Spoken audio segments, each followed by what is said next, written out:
So, good morning. Next day, yesterday I swapped out the battery packs.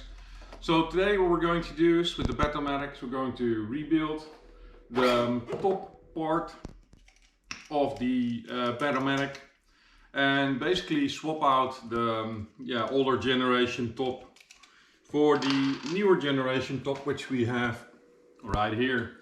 Now, as you can see, the holes are symmetrical in the middle. The fuse is gone. Fuse will be eventually moved into here, and we're going to remove quite a lot of joints, which are, as we've seen before, basically heat risers you don't want in your cell packs.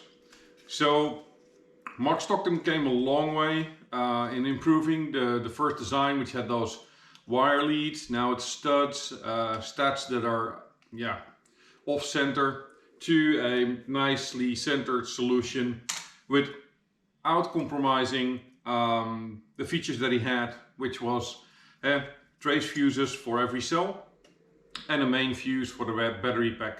So let's get going and start swapping out this top. Okay, so first I'm sorting all the bits received from Mark. Make sure that all the parts are at their correct location. The fuses by the fuses and all the ring nuts at one place. And then it was time to unsolder the top. Now, there was already existing solder on it, so I added a little bit new solder with flux. So it was easier to get the heat transfer in. And you'll notice that the copper bus bar towards the batteries, well, it sucks up quite some heat. So be patient when you're actually soldering and make sure that it flows correctly. Not that you're getting a cold solder joint, because then it will hold, it will stick, but the current going through is less optimal. Now, my first pack, I struggled a bit figuring out how things are put together and what the easiest way was to go from the previous top to the new top. And it was a little bit fiddly at first, but after I completed this pack, I had a good understanding on how it was constructed and how to take it apart and put it together again. Now, you see me here take a look at what is the best position for the copper bus bar, and sometimes I had to push them a little bit forward to get as close as possible to the fuse, so there's no gap, or I don't have to bridge the gap with soldering. So everything is nice and tight. Now this one done, and somewhere around 50 more to go. So what do you need? Well, we start with the ring, then the fuse, the silicone rubber, and the ring that actually connects the negative side. So first step is that we unsolder the existing top, and be patient. It takes a little while for the solder to actually start flowing, depending on how much is on it and also how much heat your soldering iron can transfer into the copper. And once it eventually is heated up, it comes apart quite easy. Now, these tops do have a specific element which allows them to click on the body where the battery sits. So there's something to watch out for. But I'll show you that in a minute. Now, it's detached. Be careful. Nuts and bolts can be hot, so use pliers or be careful when removing them, because you need to reuse the bolts in your new battery lid. So remove the nuts, push them out, and once they are pushed out, you can take a new lid and reinsert them from the bottom. Now, in my case, I had a bottom that was just a little loose, so when I actually added the bolts in the lid, one fell out, so I had to grab another one to continue with the build itself. So push it in, make sure it's square with the sides, and then start with the ring with the additional lip, which is on the negative side, and slide it through the slot. And here you see it actually dropping out. Fell on the floor, so I grabbed another one from the pile next to me, pushed it back in, and then I immediately secured also with a nut. The nut has one additional benefit. When you tighten the nut, it makes sure that the ring lug is also square. Otherwise, it can be a little bit off center or inwards. You don't want that. You want everything to be nice and square to each other. So what I'm doing is I'm always tightening it down with a nut. First of all, it doesn't fall apart anymore, and secondly, everything is square like it should be when you're actually tightening it into your battery pack. So added the second ring on top of the fuse, and then tightening it down with a bolt. Sorry, with a nut.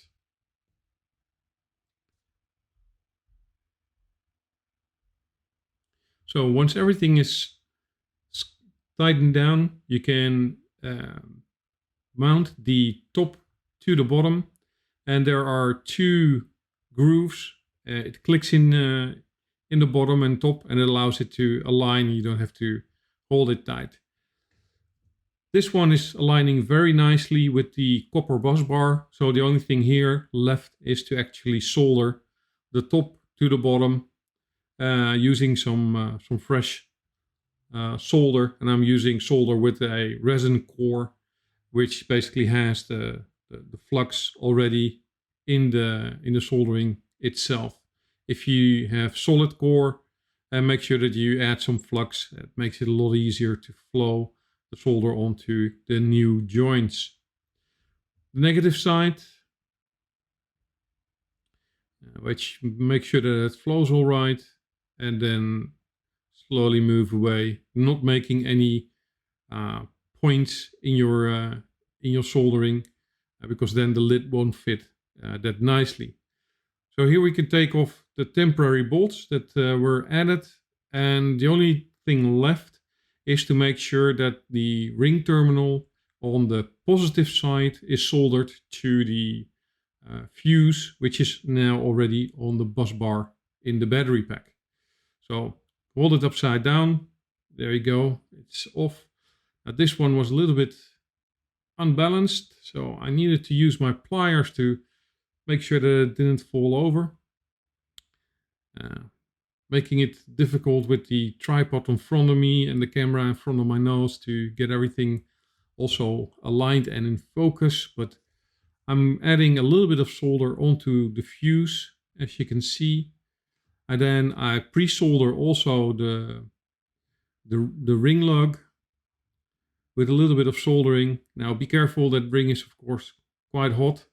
So I'm just jiggling it from one hand to another, picking it up and then adding it on top of it, aligning. And then the only thing you have to do is hold down the soldering iron until the ring lug is warmed up, and it automatically flows the solder, which is already on the fuse itself. And there you go. Another pack done. It's a little bit over 7 minutes, if I clocked it all right, from the beginning till start. But yeah, the more frequently you do this, the faster you will eventually become. And I've done now 4 or 5 already, and I can do it a little shy of a minute and a half when I have all my parts ready to go. And there you have it. One pack upgraded, 49 or 48 more to go.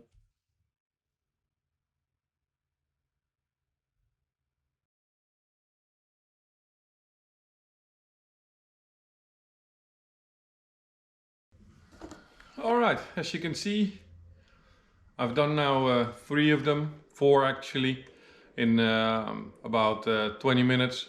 So once you have all your gear set up, it can go quite fast. Desoldering takes you a minute, then assemble the new lid and solder it back another couple of minutes, and then you're done. But I must admit, compared to the previous one, this one has one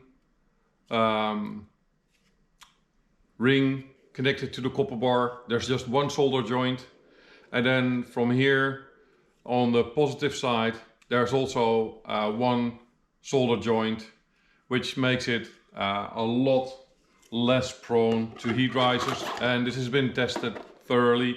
I use my eye charger, can push up to 40 amps into a cell pack, and took the thermal camera, the flare, took a few images, and they're spot on. So awesome. I've got 50 plus more to do. As you can see, there's quite a pile on my desk. So thank you for watching, and hopefully we'll see each other in the next episode. It's still on my to-do list to make a video on the labels for the megacell charger, how to do those custom. So hopefully I have some time soon to actually sit down and spend, let's say an hour to make that video, and then I'll upload it. And so it's coming, but I need some time to get this one done. And to be honest, I want to get my packs up and running first, and then we'll get back to the software. All right, take care, and hopefully we have a lot of sunshine in summer. See you later.